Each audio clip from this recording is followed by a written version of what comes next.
Can you place the mace on the... Sorry.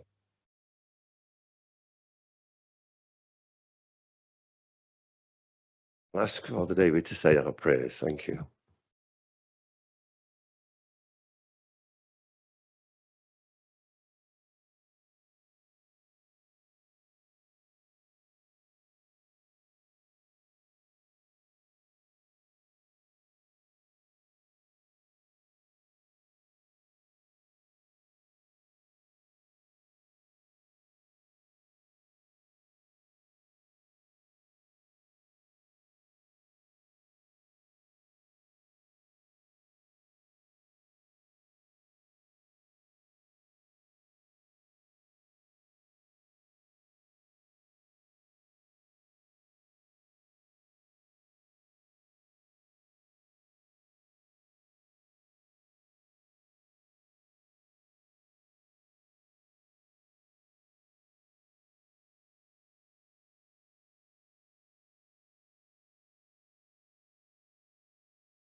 Thank you, Father David. I'll get this right before next May. Thank you. Right, let's be seated. Thank you.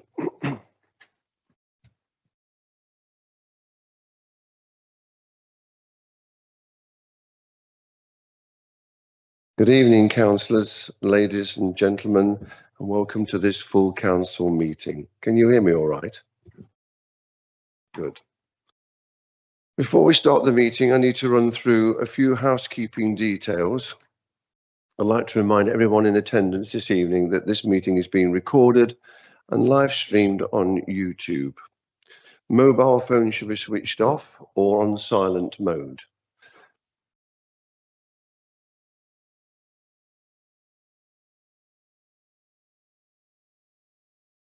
Too near the microphone, that's why it's squeaking. Please ensure you use the microphone system at all times when addressing the meeting. You do not need to move or adjust the microphone. Simply raise your hand as usual, wait to be called, and then press the central button to activate your microphone before speaking.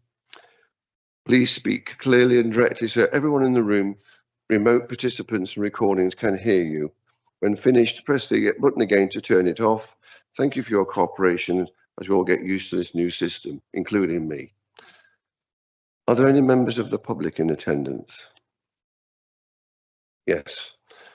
Right. Restroom facilities are available for ladies on this floor and halfway down the main stairwell for gentlemen.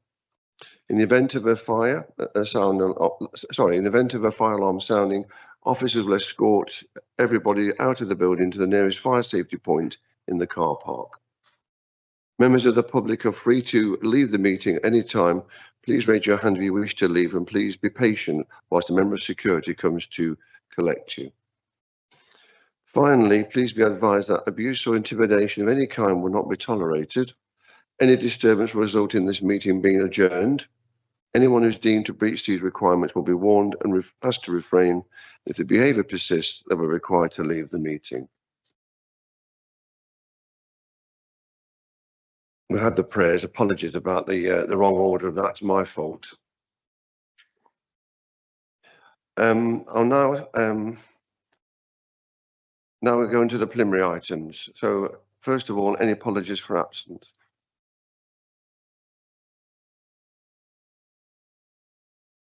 Evening from Councillor Staples, Dorian, Middleton, Cresswell and Butler. Thank you. Declarations of interest. Sorry, agenda item B. Is any declarations of interest? Or on the Mayor's behalf, do any members wish to acquire interest on tonight's agenda items? There are none, Mr. Mayor. Thank you. Am I too near the microphone? You're going to adjust me? Okay.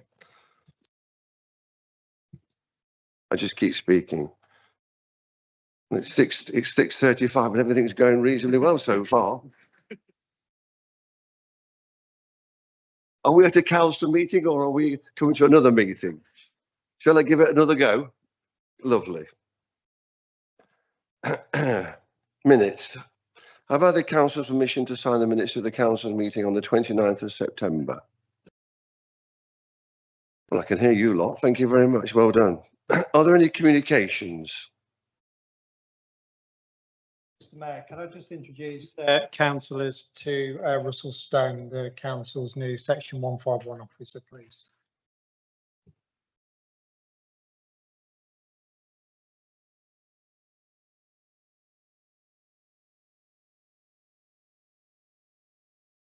Welcome, Russell, to the council and welcome to the chamber. We wish you well and every success in your new role. Good luck. Do you want to say a few words?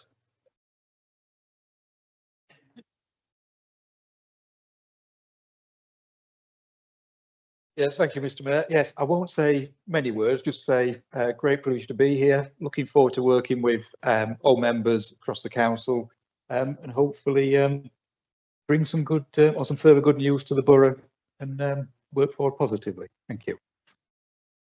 Thank you. We're looking forward to working with you too. So we go on to questions from elected members. Oh, beg your pardon, sorry. Deputations and petitions. Deputations and petitions. Are there deputation petitions? There are none, Mr. Mayor. Right, we're going for questions from elected members. Are there any questions for the members of the council? 17 questions, Mr. Mayor.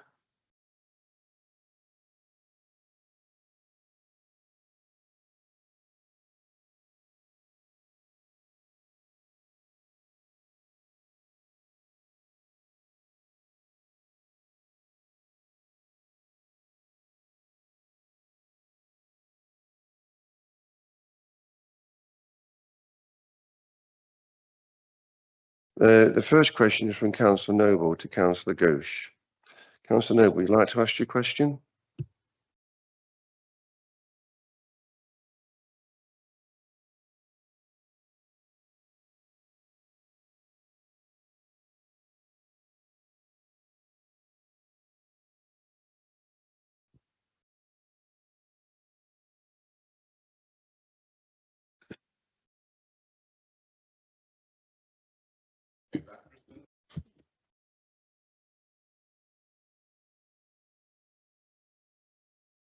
Thank you, Mr. Mayor.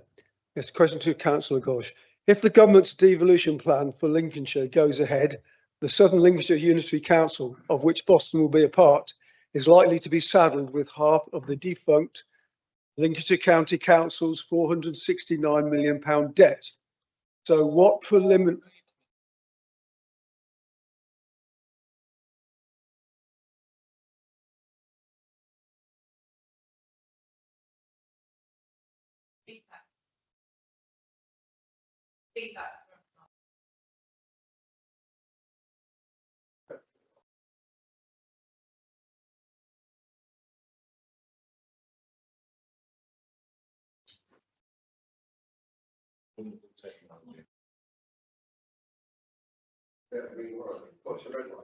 Thank you, Mr. Mayor.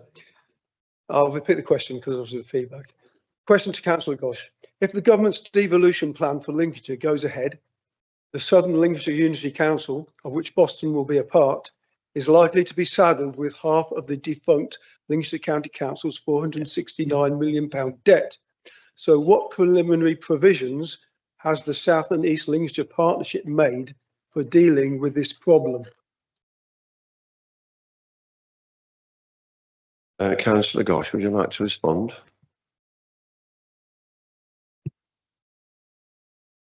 Thank you, Mr. Mayor.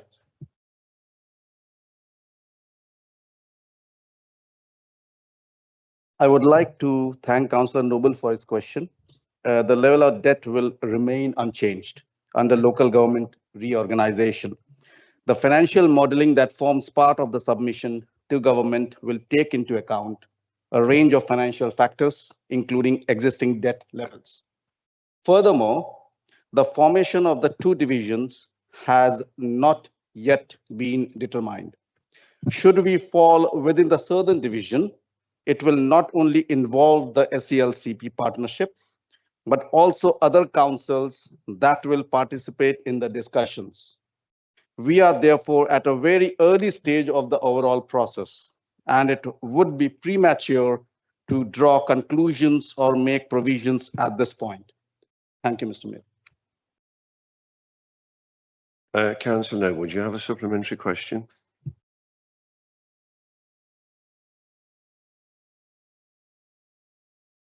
Thank you, Councillor Gosh. Yes, now we understand that the Boston Borough Council's current level of debt is approximately 16.5 million due to our investment in various property funds. And obviously, should this Southern Unitary go ahead, we'll probably have the debts of North and South Stephen councils, but also our two partnership councils. So my question is, what is the current level of debt in each of our partnership councils? That is East Lindsey District Councils and South Holland District Councils. Councillor Gosh, would you like to respond?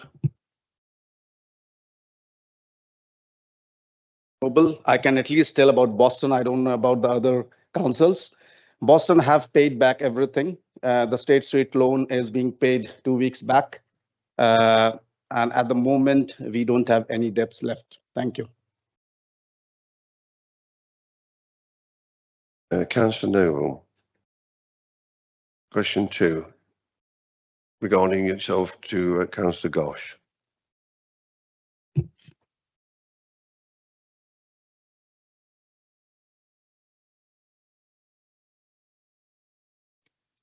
Thank you, Mr. Mayor. Question to Councillor Gosh. How much did Boston Borough Council pay for the former B&M building in P21, including demolition costs? Councillor Gosh, would you like to respond?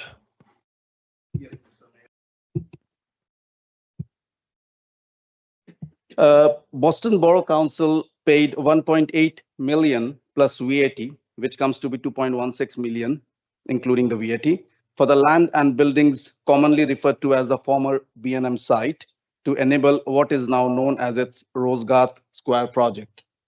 In terms of demolition, as the council entered into a minor works building contract for the Rosegarth Square project, which included demolition of both the former B&M building and Crown House, it is very difficult to disaggregate a pure cost for the B&M building only because it's the total contract price.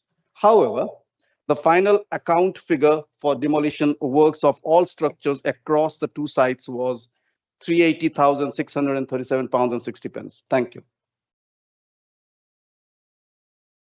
And Councillor Noble, do you have a supplementary question? Yes, thank you, Mr. Mayor. Now, the council's paid a very high figure for the B&M building and land, given that the property was on the market for 1.3 million for many months, if not more than a year. So the council has paid over £500,000 more than the notional value of the site. How does the council justify this misuse of taxpayers' money? Councillor Gosh, would you like to respond?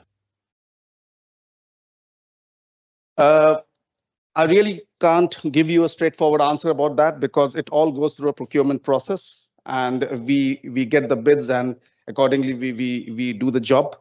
but I can go into detail and give you a proper answer why, if you think it's an extra paid, why for that answer. Thank you.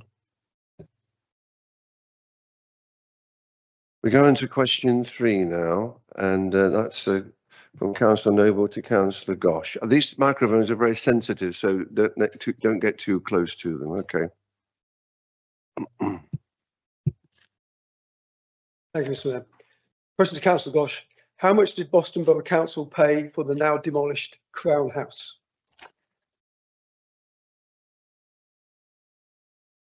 Sorry, Councillor Gosh, you'd like to respond? I'm assuming I'm standing far away, you can hear me.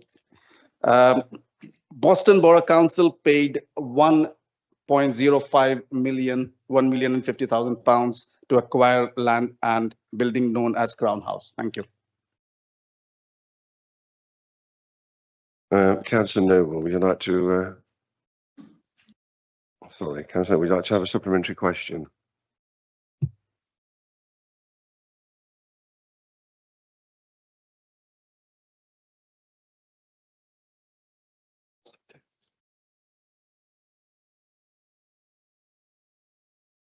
Yes, it seems a high price to pay, given that it's a site that the council intended to demolish the building itself. But so the question is this: why did the council not consider refurbishment and internal reconfiguration of the Crown House, given that the building was of no great age? Councillor Ghosh, you'd like to respond? Get back to you about that. Thank you. We go into question 4. This is from Councillor Noble to Councillor Ghosh.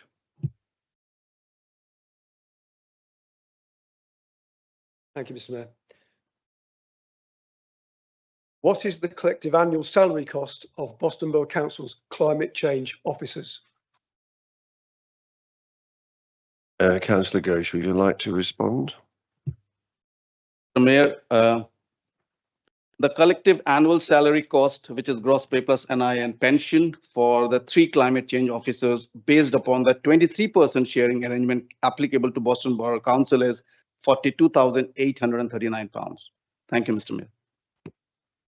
Mayor. Councillor Noble, do you have a supplementary question?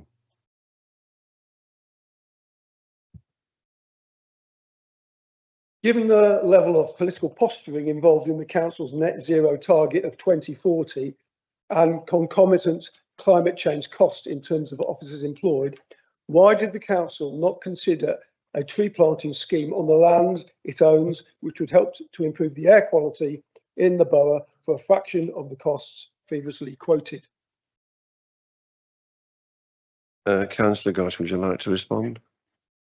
Yeah.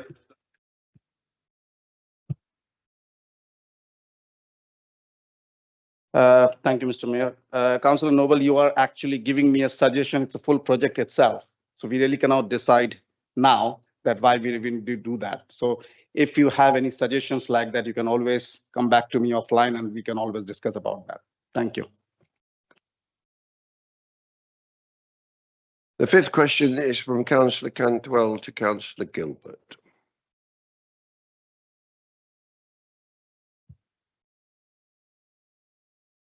Thank you, Mr. Mayor. The Boston Independent Party argue that members were offered financial incentives to join the cabinet and support removing Councillor Dorian from her post as leader earlier this year. As a new member of the cabinet, were you offered this to join?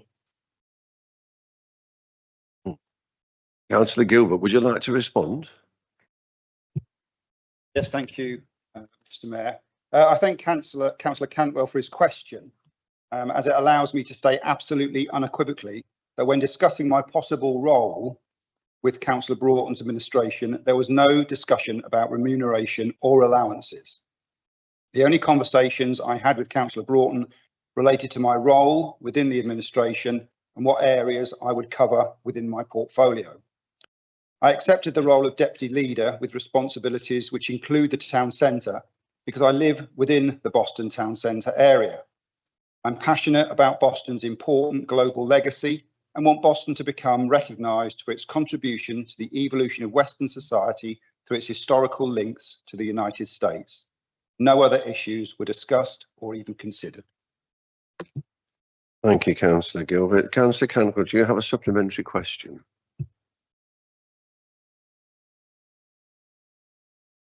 Thank you, Mr. Mayor. I do. I know that Councillor Rylott was not offered this, and I hope Councillor Staples can confirm whether she was at a later date.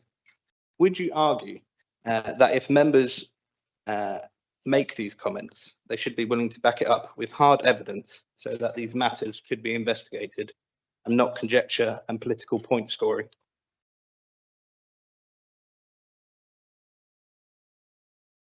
Councillor Gilbert, would you like to respond? Thank you, Mr. Mayor. Yeah, I think there are a number of things, a number of allegations that have been exchanged within this chamber which probably needed greater scrutiny. And this example you've just given is just one of them. There are numerous others as well. Thank you. The sixth question is from Councillor Cantwell to Councillor Butler. However, Councillor Cantwell, you may ask your question, but Councillor Butler is not present. His written response has been tabled. You'd like to read your question? I will not, Mr. Mayor, because I think the answer Councillor Butler gave was very satisfactory, and I won't ask a supplementary either. That's very kind of you. Thank you. Question 7 is from Councillor Evans to Councillor Gilbert.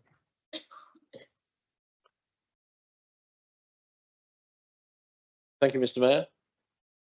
As I'm sure elected members recall, a members' working group was formed in January 2024 to look into all aspects of the BBC's car parks.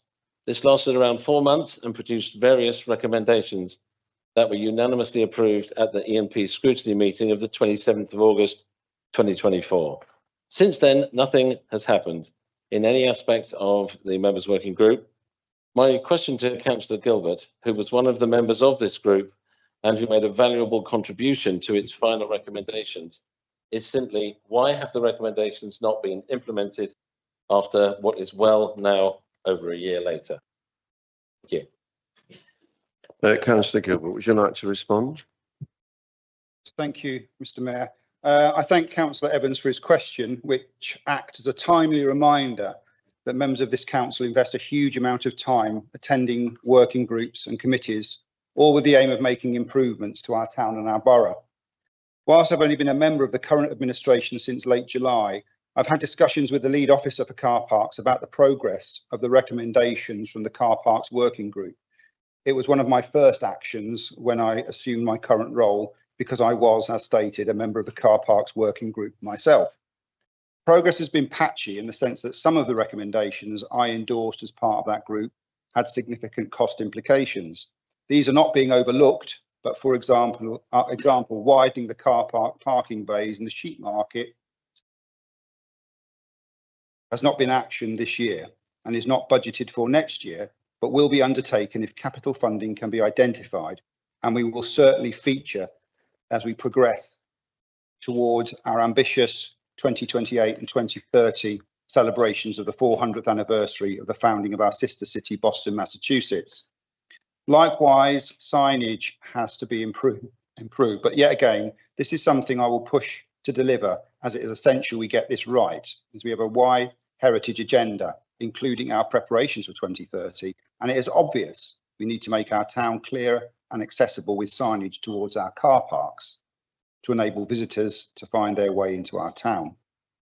In respect of the charges review, this was undertaken and implemented in 24-25, updated again for 25-26, but did not add any shopper or commuter passes, as further statistical evaluation of this was required, but unfortunately those specific skills are no longer available to us internally. Finally, some better news. We have a group of volunteers, of whom I am one, who started to undertake work in some of the small plots of green space around the borough. George Street car park area is one such place where a lot of work has been achieved.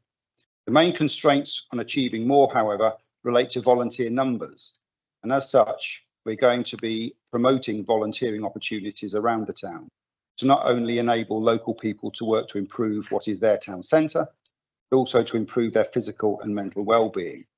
The more volunteers we get, the more we can achieve. We have a town centre coordination group emerging from the town centre strategy. This group is an operational group of councillors and officers who deal with the practicalities of town centre management. I've asked that the car parking and all related issues become a standing item and therefore a minuted item to ensure that car parking, as it relates to the town's economy, heritage offer and appearance, can have a clear focus in the future, and the working group's report will be an important element to that. Councillor Evans, do you have a supplementary question? Yes, thank you, Mr. Mayor. Thank you, Councillor Gilbert, for a very comprehensive reply. I'm glad to hear that this project has not totally fallen victim to the efficiency savings monster that seems to stalk Boston Borough Council of late. What with all the good work regarding the marked uplift in the Boston market in recent weeks, it would be a shame to stop there.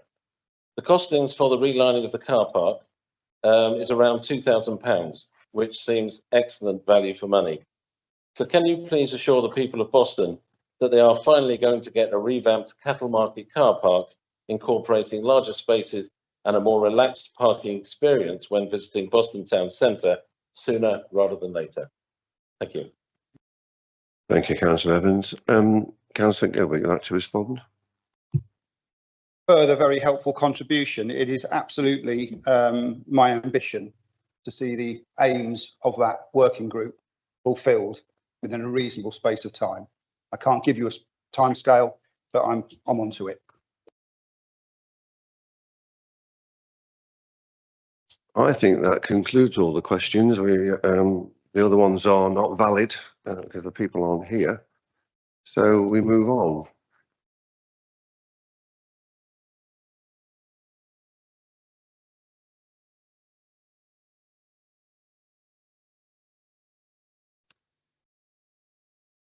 Are there any questions from the public?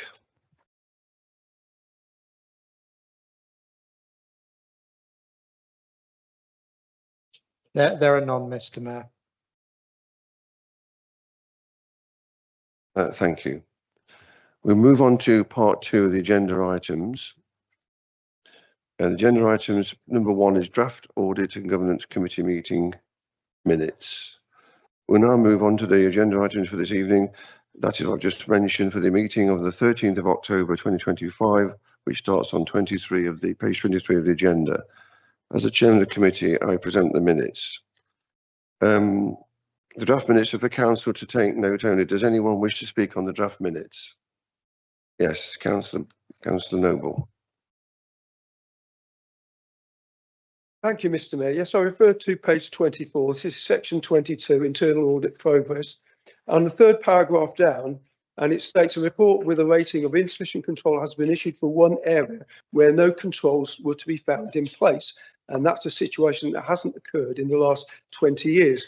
And I think it would be very instructive if I and other members knew what this area was, where there'd been absolutely no control whatsoever.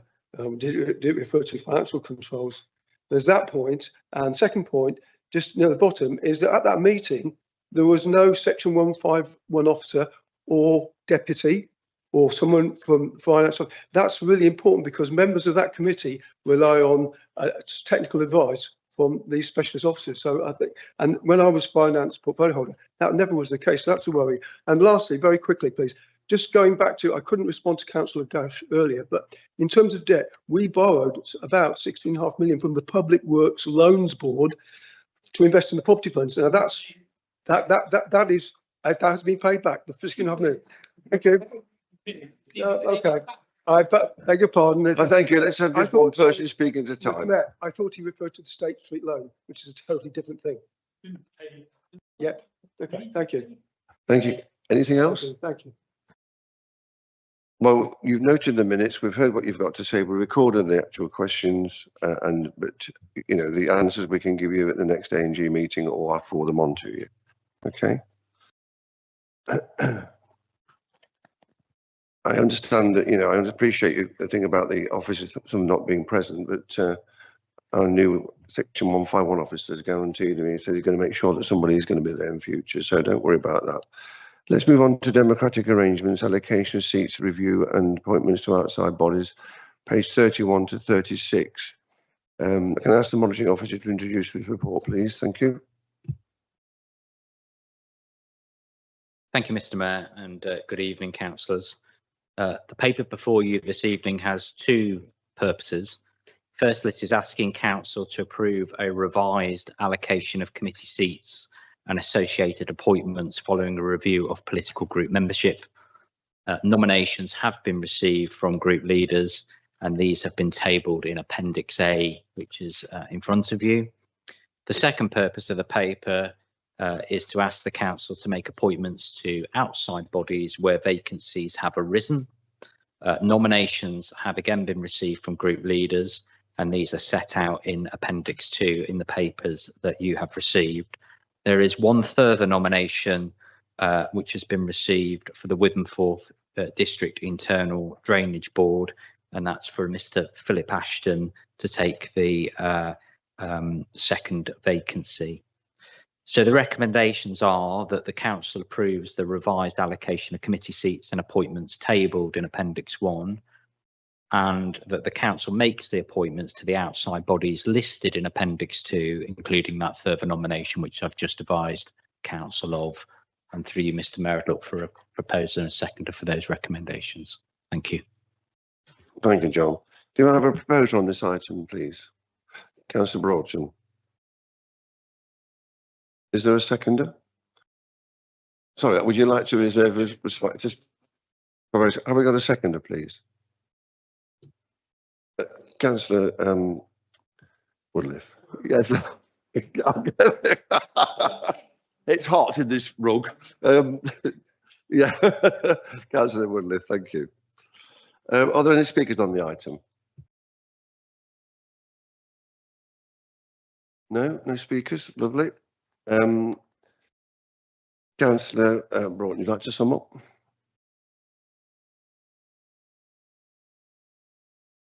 No, I'm very happy, Mr. Mayor, to carry on. So we move to the vote. All those in favour? Any against? Any abstentions? Motion carried. Thank you. We're on to item 3 now. It's review of the HR policies, page 37 to 66. The third item is obviously that one, and you'll find it on page 37, like I said. Can I ask Councillor Dale Broughton to introduce this report? Thank you. Thank you, Mr. Mayor. I'd just like to echo the Chief Executive's welcome to Russell Stone. I'm sure he'll be a very integral part of the council going forward. And also just to say what a tremendous honour it was yesterday at the Memorial Day. I'd like to thank, obviously, Alison Hall for the work she did, as well as Father David for an excellent service.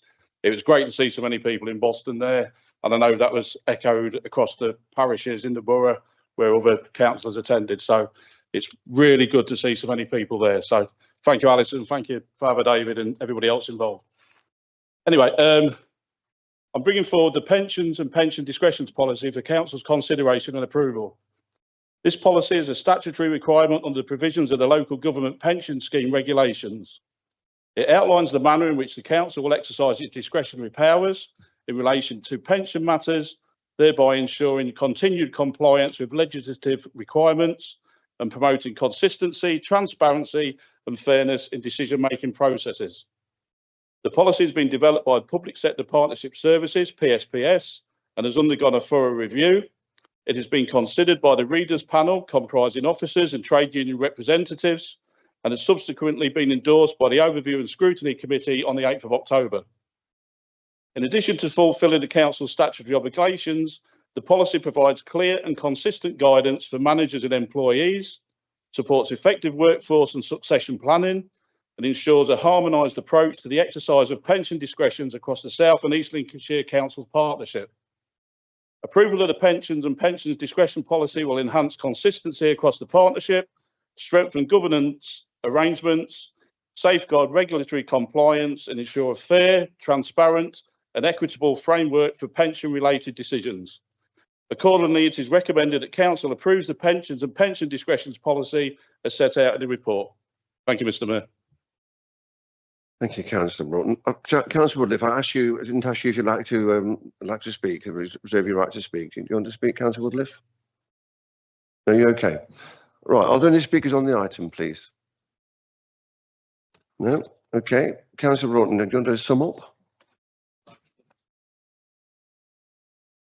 Sorry, Deb. Oh, you seconded it. Sorry, that's right. Yes, you seconded it. Yeah, I've got you down for that. Thank you. We'll move to the vote. All those in favour? Anybody against? Any abstentions? No? Motion carried. Thank you.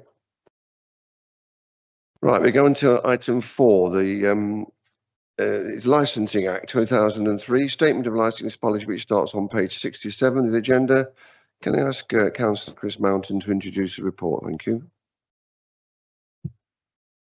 Evening, fellow councillors. This agenda is to consider the draft statement of licensing policy required under the provision of the Licensing Act 2003.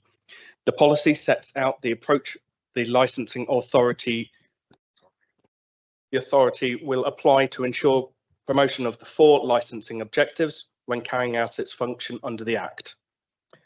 The licensing authority must consult on, adopt and publish a statement of licensing policy every 5 years, and the deadline for the latest review is end of January 2026.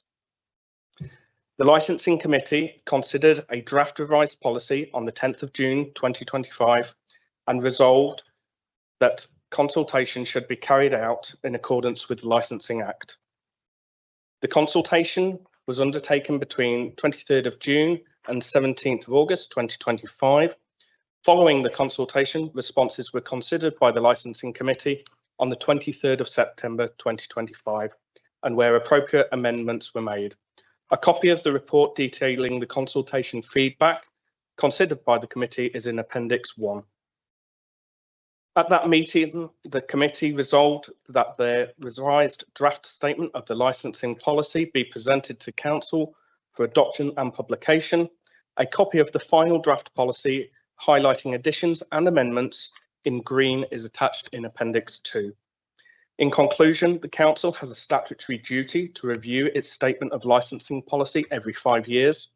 The review process has been carried out in accordance with the requirements of the Licensing Act, and a revised policy must be published by the end of January 2026. Failure to adopt and publish a policy by the deadline would leave the authority open to challenges against decisions in respect of anything to do with licence applications. Following the adoption of the statement of the licensing policy, it will be published in the prescribed manner. I move the statement of the licensing policy to be adopted. Thank you very much there, Councillor Mountain. Is there a seconder? Would you like to reserve your right to speak? Have we got a seconder? Councillor Evans, would you like to reserve your right to speak? Fine. Okay, thank you. Are there any speakers on this item? Councillor Cantwell.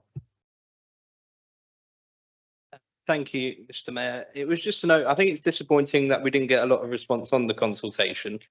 But I think for me, it's just a big thank you to all the licensing team who do a wonderful job in our borough, and particularly taking this through the committee and taking in our ideas and thoughts at those meetings as well. That was all for me, Mr. Mayor. Any other speakers? No? Okay, Councillor Mountain, would you like to sum up? Thank you, Mr. Mayor. Yes, I certainly echo Councillor Cantwell's comments there. The licensing team have done a sterling job, and the actual report itself reads very, very well all the way through. Thank you, Councillor Mountain. We'll now move to the vote. All those in favour? Any against? Any abstentions? Motion carried. Thank you. We'll move on to part 3 of the agenda, and we have one motion on notice. Can I ask Councillor Welby introduce the motion, please?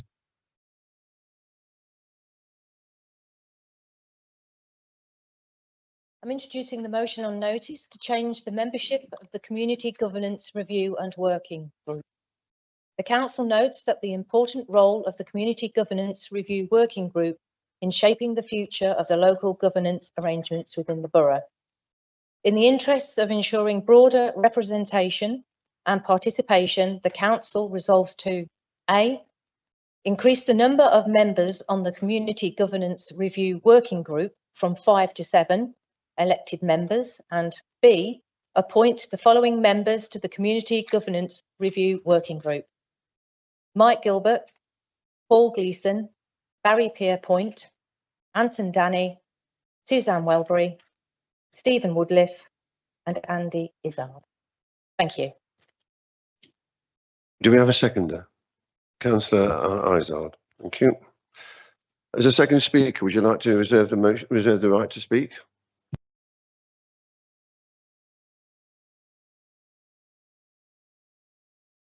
Thank you, Mr. Mayor. Yes, I would like to reserve the right to speak should it be required.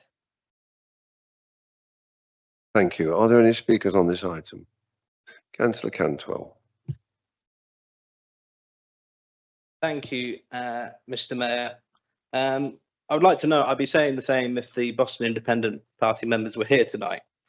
But considering the lack of urgency the previous leader and portfolio holder gave to the implementation of a town council, playing petty politics with a Conservative motion submitted in January of this year, and then bringing a near identical motion to the next meeting, this council needs to have the assurance of officers, working group members, and the relevant portfolio holders that this work goes as quickly as possible to ensure that no further delays occur and that potential assets can be transferred to a town council before being swallowed up by a more distant unitary council, or even worse, stopped in its track completely by government decree. Thank you, Mr. Mayor. Thank you, Councillor Cantwell. Councillor Gleeson.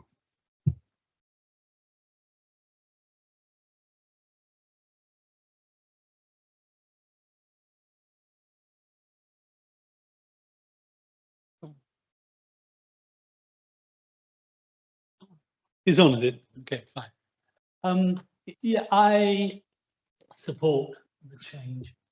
Whilst the majority of the purpose of this committee is to establish a town council or to help establish a town council, there actually is more involved than that.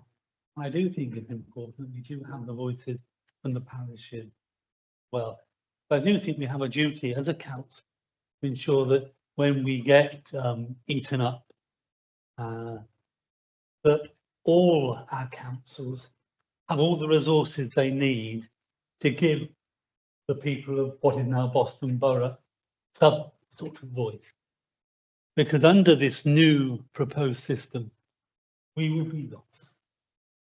There will be no way the people of Boston will be able to get their fair share of anything unless we have strong people. So it's slightly more, I think, than establishing a town council, which is important. But it is important we get this done and we get our assets. But also that we make sure everybody, all our councils, have all the resources they need to offer the service to the people of Boston, which will disappear under the unitary system. Thank you very much, Councillor Gleeson. Are there any other speakers at all? Councillor Baxter. Thank you, Mayor, and good evening, fellow members. I wish to comment on this as the assets portfolio holder. I can appreciate the concerns, and also when listening to Councillor Cantwell and Councillor Gleeson, appreciate their comments.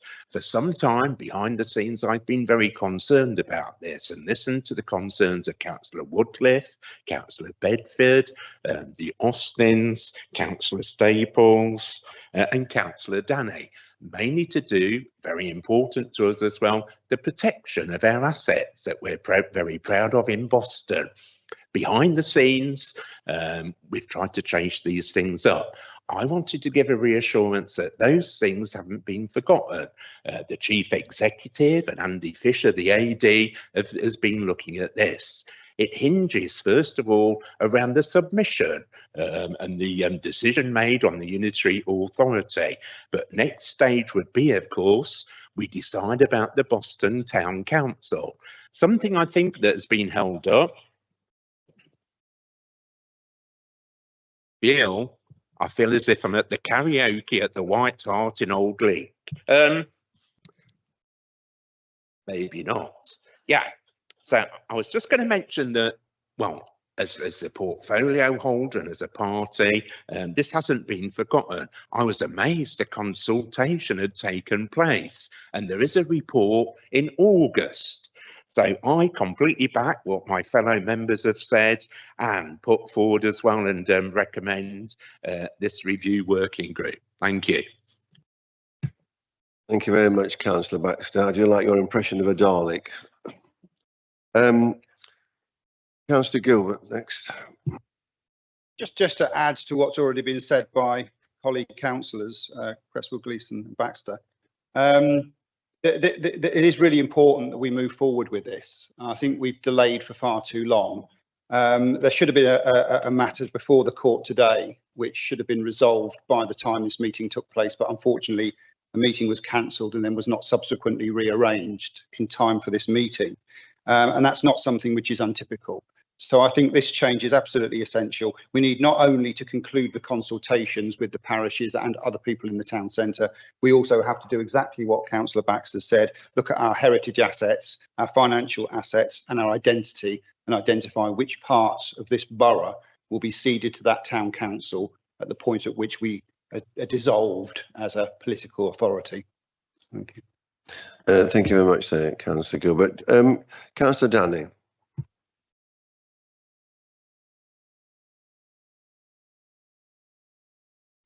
There you are. Shall I sit again? Yeah. You're on. Thank you very much, Mr. Mayor. All I would like to say is I was very disappointed on the previous leadership because 4 meetings of this sort of governance were cancelled. However, I can see that there is experience in the names presented here, and I think we work together very well. We understand what we want, and we prioritize Boston. Boston comes first. And I think the hard work will start now. We have to defend ourselves. We have to make a place for Boston. We have to keep Boston going because Boston is rich in history. Boston is rich in many ways, and we have a lot of things to offer. And as I say, it's my pleasure to be part of this group, and I will do my utmost to serve Boston as I do all the time. And I look forward to work with my new colleagues to, as I say, to fight for Boston and make Boston great again. Thank you very much, Mr. Mayor. Thank you, Councillor Danny. Are there any other speakers? If not, I'll go to Councillor Izard. You want to speak? You don't. Any other speakers? Councillor Woodliff.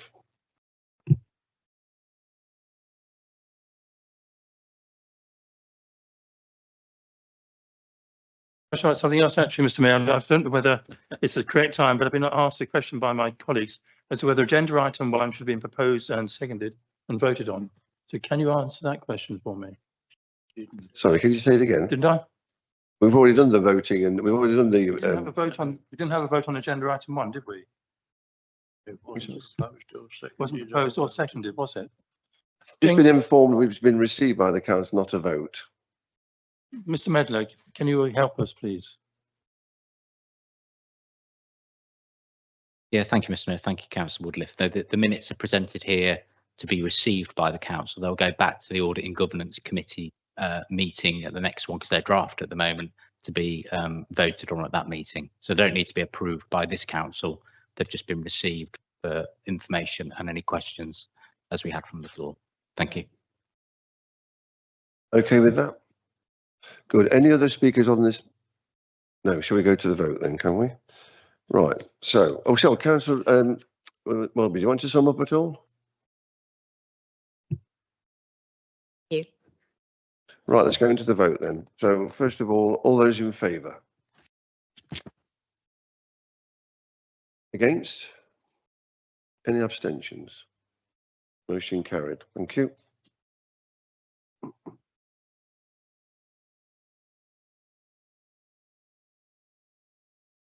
Well, I have to say that this is concludes the formal business of the meeting. I thank you all for attendance. What a wonderful meeting it's been. Father David, thank you very much. I apologise for the beginning when I messed up. Thank you very much, Alison, for what you've done. I can now go home very happy and going to have some nice lunch and dinner, tea. Thank you very much, everybody. Safe journey home. Thank you for being. Cheers.